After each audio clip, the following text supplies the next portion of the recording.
V6 Kia Sorento. We're gonna do the serpentine belt. It's already replaced, but I'm gonna show you a quickie.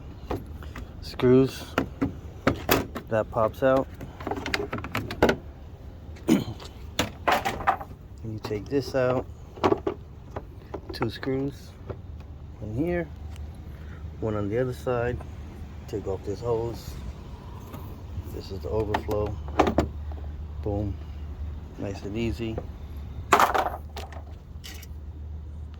And there's a screw over here for the tensioner belt.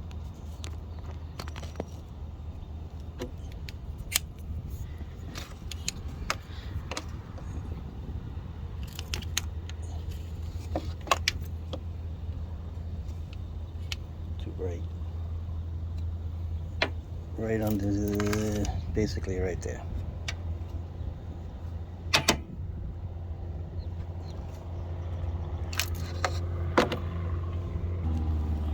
It's where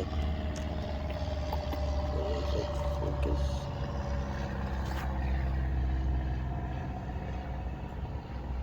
Three-fourth socket.